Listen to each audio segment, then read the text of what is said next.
નમસ્કાર, આપ જોઈ રહ્યા છો નેશન પ્લસ ન્યૂઝ. હું છું આપની સાથે હેતલ ભગત. વડોદરા શહેરના કાલાઘોડા પાસે આવેલા યવતેશ્વર ઘાટ પાસે પસાર થતી વિશ્વામિત્રી નદીમાં શ્વાનના મૃતદેહ પર તરાપ મારીને મગરે શ્વાનને પોતાના મુખનો કોળિયો બનાવી દીધો હતો. ગઈકાલે બનેલી આ ઘટનાનો વિડીયો વાયરલ થયો છે. વડોદરા શહેરના જીવદયા પ્રેમી અરવિંદ પવારે જણાવ્યું હતું કે અમે લોકો યવતેશ્વર ઘાટ પર ઊભા હતા તે સમયે આ ઘટના બની હતી. આ સમયે એક શ્વાનનો મૃતદેહ પાણીમાં તણાઈ રહ્યો હતો ત્યારે મગરે તેના મૃતદેહને ફાડી ખાધો હતો, જેથી શ્વાનનો એક ભાગ મગરના મોઢામાં હતો અને બીજો ભાગ તણાઈને આગળ જવા લાગ્યો હતો. મગરો નદી કિનારાની આસપાસની માનવ વસ્તીમાં આવી જાય છે. અત્રે ઉલ્લેખનીય છે કે વિશ્વામિત્રી નદી મગરોનું આશ્રય સ્થાન છે. હાલમાં વડોદરા સ્માર્ટ સિટીની આડમાં વિશ્વામિત્રીને ગટર બનાવી રહી છે.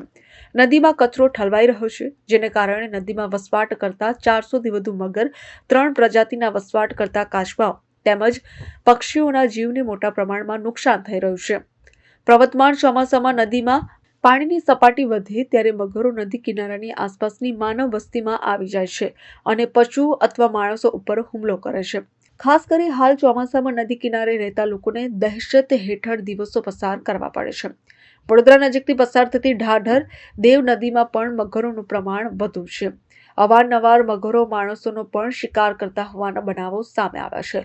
શિયાળો પૂર્ણ થતા મગરનો પ્રજનન કાળ હોય છે અને ત્યારબાદ માર્ચથી જૂન મધ્ય સુધી ઈંડા મૂકવાનો સમય હોય છે. આ દરમિયાન મગર પોતાનું આશ્રય સ્થાન, ઈંડા અને બચ્ચાને બચાવવા માટે માનવ પર હુમલો કરતા જ હોય છે.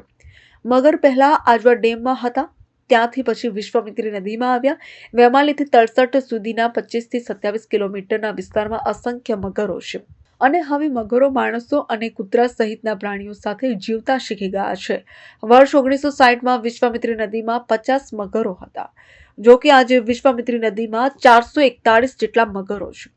વડોદરા જિલ્લામાં વિશ્વામિત્રી નદી ઉપરાંત પણ દેવ, ઢાઢર અને વિવિધ તળાવોમાં મળીને કુલ 1000 કરતાં વધુ મગરો છે. નદી કે તળાવ તેના કુદરતી આવાસ છે.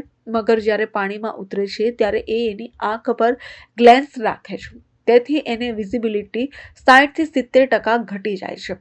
મગર પાણીમાં ઉડતા તરંગોના આધારે શિકાર નક્કી કરે છે.